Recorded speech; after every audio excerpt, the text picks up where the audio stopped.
takes a lot to stand when it comes to the issue. It takes a lot. I can tell you that it takes a lot. I just came from the National Judicial Institute, where I went to address some judges of Federal High Court and Court of Appeal on some critical issues, and presented a paper they are training. And as I was trying to present my paper, I discovered that even though my system, my font size was almost 14 and a half or 15, I discovered I wasn't really seeing very clearly. So I had to bring out my glasses. So one of the judges who saw me there, judges of Court of Appeal, just because he knew me, he had known me, we had known each other for over 20 years.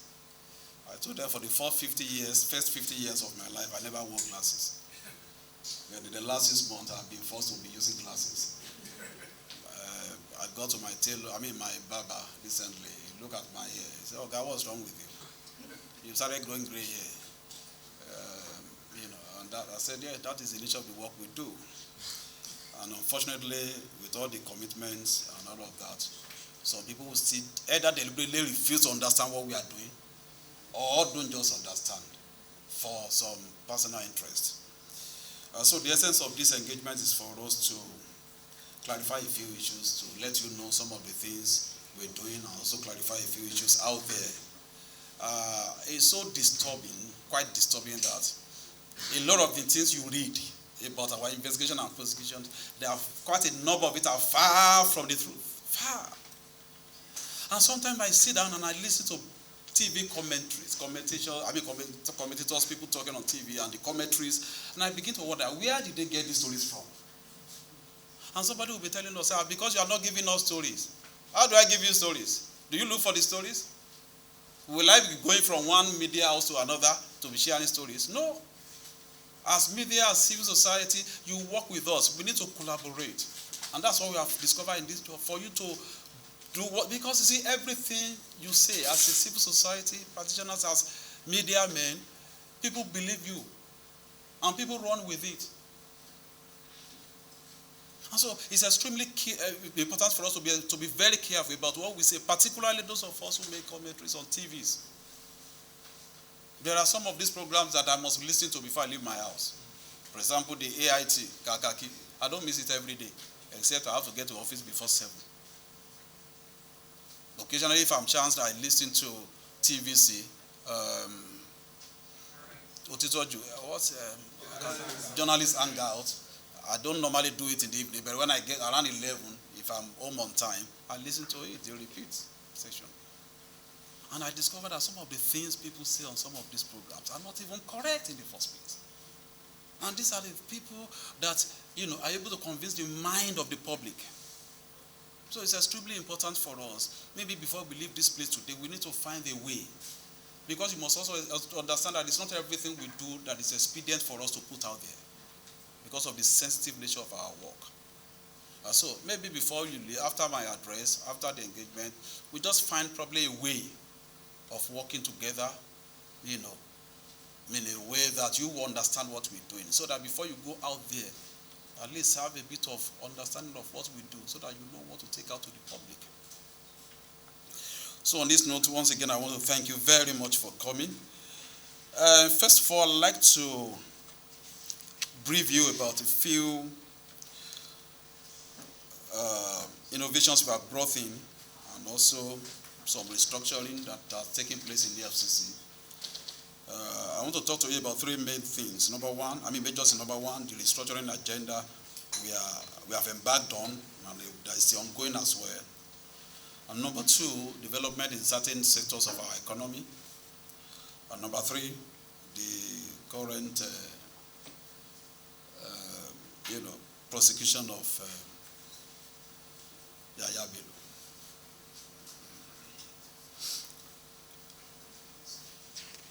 I woke up this morning and I went to bed around 3 a.m. I struggled to stand up around 5 a.m. when I wanted to prepare for work. So I sat on my bed trying to ruminate over what is going on and my schedule for the day. A proverb came to my mind, and I want to encourage you with that proverb. The elders have a saying in my place. You know a ram. A ram usually have a big scrotum. You know a ram? You've eaten ram before. With testicles in the scrotum, always big. And anytime the ram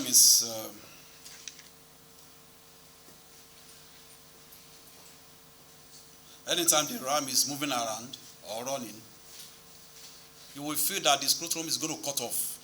Because sometimes whether it is the ram that is shaking the scrotum or the scrotum that is shaking the ram, you can't tell. But for years, you will see that pendulum dangling. It will swing, it will dang, but it will never cut off. So EFCC, we will receive all the attacks and all of that, but we are not going to give up. We will do this work. This pendulum will not cut. It doesn't matter who is attacking us. We have this mandate.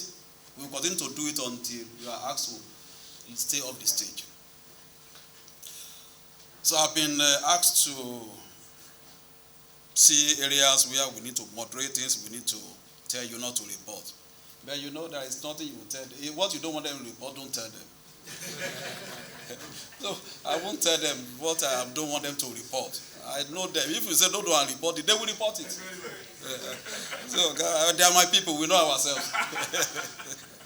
Thank you very much. On first note, we have embarked on some restructuring. Because we must understand the war against corruption is not the amount of investigation I do out there.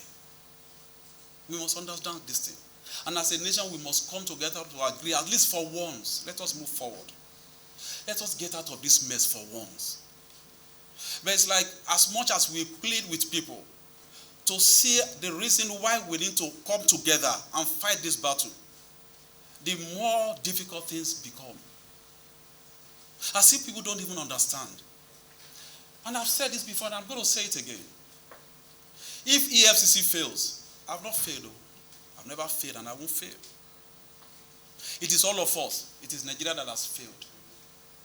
If we lose this battle, it's not about Ola Olukoyede. Neither is it about any of my officers here. It's about all of us. Doctor is about you. Shehu is about you. Ogazu is about you. It's about every one of us here. Alaji, it's about you. So that's why we need to understand what it takes to do this work and what it's going to take for us to work together. I have pledged my commitment. I have pledged my resources, everything I have going for me to do this work. So let us agree on that note first. In as much as we are doing this, of course, it's not everybody that will agree with us. It's not everybody will support us. But if reform-minded, when many Nigerians can come together and say, let us move forward, why can't we? Americans built America. British built Britain. Europeans built Europe. Arabians built Arab. Nigerians will build Nigeria. Few people are dragging us back, are not strong enough to take on all of us here, even within the four corners of this room, if we choose to do the right thing. And that's the only thing I'm going to plead with you for today. So first, we have embarked on some restructuring projects, and few of it, like I was saying, it's not just about all the investigation that we can do in the EFCC or the prosecution we can do or the convictions we can get. It's about the cause of these problems. The same EFCC that everybody is attacking today, they have lost this, they have lost that, they lost Adoke's case and all of that. Some of us have forgotten that the same EFCC had convicted so many governors in the time past. The same EFCC had cause to convict serving senators. The same EFCC had cause to convict ex-ministers. Even judges. That has never happened in this country, not until the advent of EFCC. Judges. Serving judges. We have had cause. When I was chief of staff, when I was secretary. So it's not about the proficiency of EFCC. It's about the support Nigerians are ready to give EFCC. 1,000 EFCC will not do anything if we don't have your support. That's the truth. And so we have embarked on some reform agenda. We look at what the problem is. The more I investigate people, the more I recover money, the more I prosecute, probably get convictions, the more difficult the war is, and the more the problem grows. So we ask ourselves on this debate, what do we do next? What do we do? We said, okay, we are going to attack the source of these problems. For you to solve any problem in life, you must also understand the source of the problem. Investigation, prosecution, and all of that is like reactive. What happens? So I pledged the issue of prevention. I'm going to go into prevention very seriously. And that was all I shared with you the other time you came. I shared my policy directives and objectives with you. And so I'm happy to report to you that we have started in earnest. Now we have created a directorate called Fraud Risk Assessment and Control, in addition to our existing directorates. And we have also, because of the internal cleansing we have embarked on and we are carrying out, we have also changed our Directorate of Internal Affairs to Directorate of Ethics and Integrity. Because he who comes to equity, your hands must be clean.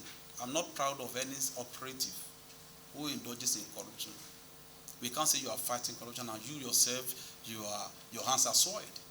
So gradually, I'm not promising that you will not still be seeing one or two elements who will still be doing some inordinate things, that as much as it lies in our power and as much as we discover them, we do something. And I promise them, I'm not just going to arrest you or dismiss you, I will prosecute you. And so we have one or two cases we are preparing now. And I'm going to prosecute them, my staff. We are going to do that. And so we have created the Fraud Risk Assessment and Control Department as one of our new initiatives. And what do we do? I spoke about this during the launch of our program at Yahaya Center a couple of months ago, the Interfaith Manual, Teaching Manual, and our prevention program. And I said we are going to start with the villa. Some people went to town and I said I wanted to investigate the president. I said I wanted to investigate the CJN, and some people are even saying they will pray for me, as if I said something new. They wouldn't even understand what I was even talking about. Now, the essence of doing that is for us to look at our systems and processes.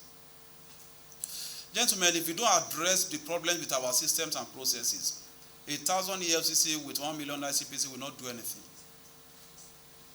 But when we go, look, countries where they are able to mitigate the effect of corruption, there are countries that understand or put processes in place, block leakages, and things that can deter people from corruption.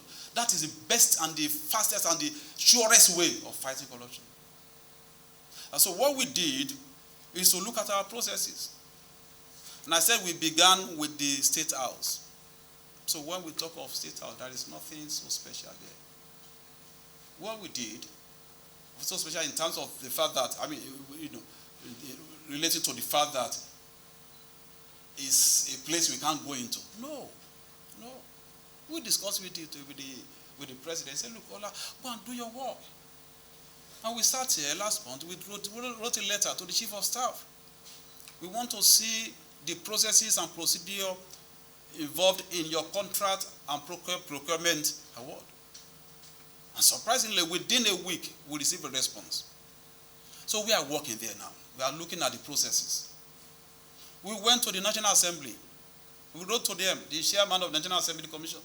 We want to see those vehicles you bought, the constituency projects you have awarded and all of that. What processes and procedures do you follow? And they have, surprisingly, we were obliged. So we are looking into that quietly. We went to the judiciary. We wrote to the CJN. We also copied the Secretary, Federal Judicial Service Commission. And they have obliged us. The regulatory authority, BPP, I wrote a letter to them. One of the areas where people steal money through contracts and procurement is this certificate of no objection. We have discovered that. We have done research and we discovered that. I said I want to see all the contracts, the proposal that led to certificate of award of certificate of no objection for the past 5 years. They have responded. Initially it was like, no, this thing will take us 1 year to do and all of that. By the time I sent another letter, I gave them another 7 days. Told them 1 or 2 things we will do if you don't bring us. Don't oblige us. They brought it. We are working on it now. Gentlemen, these are ways to fight corruption. It's not when we start making noise, handing people all over the place. In another 1 year, you will begin to see the effect of some of these measures we are putting in place. It's extremely important for all of us to understand some of these intricacies. Fighting corruption is not just for us to investigate and make noise, like some people want us to do. We have been doing it for years, even though we have recorded some successes, but has it really made much impact as expected? And the answer is no. In fact, it has not made much impact. Why can't we change our strategy? And that's exactly what we are doing now. And so I'm dedicating a whole directorate to handle that. And also we felt it's also important for us to look at some areas that will stimulate the economy. If you remember, that's one of also the policy objectives I shared with you, that we are going to use the instrumentality of anti-corruption to do what? To stimulate the economy. That was how and why we went into area of currency mutilation, forex malpractices and all of that. And under 1 month, we began to see the impact of that. I tell you, if we were not involved in the enforcement of some of these laws, you wouldn't have, what the benefits we have derived from these forex malpractices and all of that, we wouldn't have gotten there at all. At all. If you go to Zone 4 now, I'm not sure you will see anybody displaying dollar. Some people have taken us to cleaners on the issue of spraying money and all of that. It's not the work of EFCC. It's not the responsibility of EFCC. Go and look at our law very well. I'm a lawyer myself. And I did promise I won't do anything outside the rule of law. What do you understand by economic sabotage? What is the meaning of economic crime? My mandate is not only to investigate financial crimes. The mandate goes as far as investigating the economic crime. As a matter of fact, my law, Section 40, specifically gives me the power to investigate oil bunkering, vandalization of pipelines. Go and read it very well. That's why we call EFCC a specialized agency. That's why we are doing this. Why did we arrest Bobrisky? Why did we? Now, the moment we did that, people started sending videos. 10 years, that video that was recorded 5 years ago, 10 years ago, and all of that. As you start running after that, I said, no, it doesn't work this way. Now everybody has just woken up to the reality, to the fact that this thing is wrong, and we should actually want to identify ourselves with what we're doing. If you are not making impact, people will not be rushing to send videos to us. And they call it, they said, these are the little forces that spoil the vine. If you don't handle those things, if you don't create that economic sanity in the minds of our people or in our environment, you will not get there. There is no nation that is built or thrives on lawlessness. No nation. No matter how trivial you think the law is, we are going to apply it as far as it affects our economy. We are going to do that. And we don't have any apology. If it is not within my mandate, let the court pronounce on that. Anybody who is angry that I'm arresting people who are mutilating our currency as if that is the word practice, as if that we are taking pride in that, let the person go and challenge that power to prosecute, to investigate and prosecute in court. And let the court tell me I don't have the power to do it, and I will stop immediately. And I say, it's not about me. It's about this country. We cannot afford. What system do we want to be killed to the one coming behind us? I will get there. If you don't start now. So those areas we are going to, Yahoo boys. Some people in fact, not only abusing me, some people have gone as far as abusing my father, who died in 1978, over the fact that I'm investigating Yahoo boys. Let me share a few things with you. Just a few things. Because it's always good to have an understanding. We have been in this thing for a while. I just commissioned a project titled Understanding the Landscape, the Cybercrime Landscape. They've just given me a preliminary report.